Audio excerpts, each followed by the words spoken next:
इस्लाम धर्म में मदरसे की पढ़ाई को बहुत महत्वपूर्ण माना जाता है। ऐसा कहा जाता है कि इस्लाम धर्म को जानने के लिए मदरसे की पढ़ाई पढ़ना आवश्यक है। मदरसों में छात्रों को इस्लामी शिक्षा दी जाती है।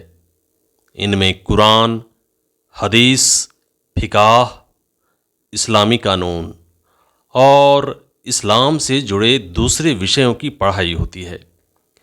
दरअसल मदरसों में दीनी तालीम, मजहबी शिक्षा भी पढ़ाई जाती है, जिससे कि लोगों को इस्लाम धर्म के बारे में जानने में मदद मिलती है। मदरसों में पढ़ने वाले बच्चों को मदरसे की डिग्रियां भी दी जाती हैं।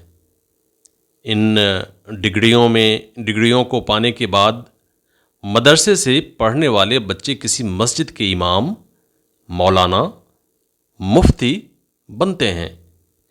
वैसे तो मदरसे की शिक्षा हासिल करने के लिए उम्र की कोई तय सीमा नहीं है, लेकिन सबसे पहली डिग्री मौलवी मुंशी को हासिल करने के लिए मदरसे में बच्चों की करीब 14 साल की उम्र को तय किया गया है।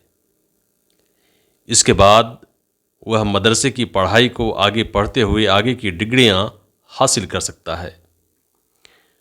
मौलवी मुंशी की डिग्री हाई स्कूल के बराबर मानी जाती है, जिसको पूरा करने के लिए 1 साल का समय लगता है। अलीम की डिग्री इंटरमीडिएट के बराबर मानी जाती है।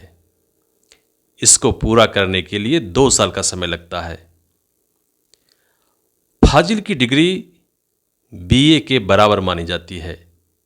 यह 2 साल की होती है। कामिल की डिग्री एमए के बराबर मानी जाती है।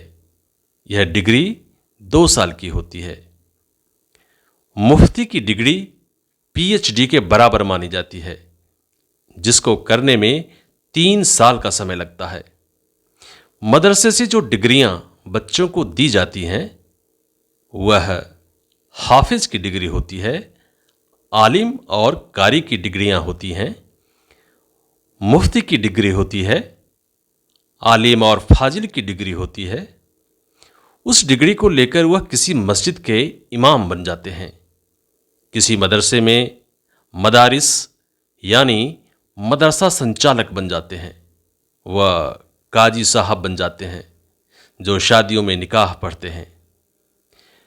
लेकिन अगर उनको सरकारी नौकरियों की तरफ जाना होता है, तो फिर वह क्या करते हैं कि फिर वह किसी यूनिवर्सिटी में दाखिला लेते हैं।